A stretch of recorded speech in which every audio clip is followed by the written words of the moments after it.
Alors, mythomanie,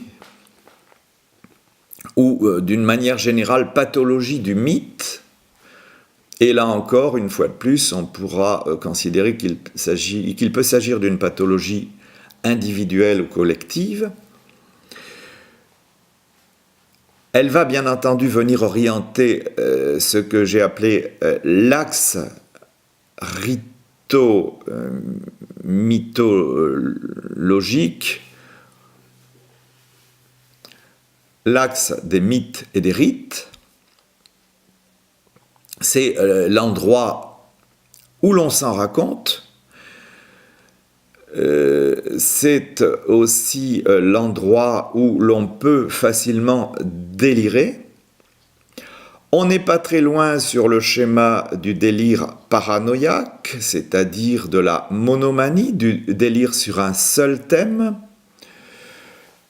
bien que, au fond, dans la mythomanie, on peut s'offrir une certaine variabilité de thèmes et rester très mythomane.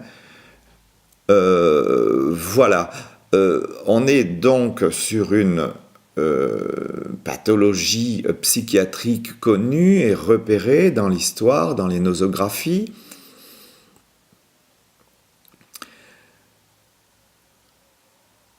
qui a souvent été classée dans le cadre des paranoïas. On a vu l'importance de psychiatres comme Clérambault par exemple, et même Lacan, la façon dont ils ont pu s'intéresser à ces pathologies du mythe. Voilà. Le système de la croyance, le système général de la croyance est mis en œuvre par cette tendance pathologique.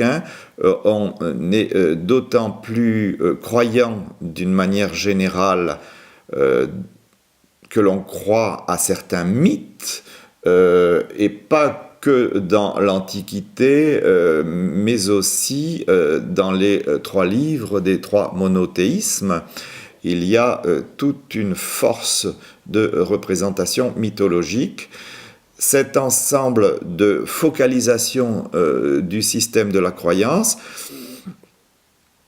on pourrait dire, vient en parfait complément de tous les systèmes ritualisés de la croyance et de la façon dont des comportements individuels et collectifs ont pour finalité de garantir l'état de croyance de la personne ou de la société que l'on considère.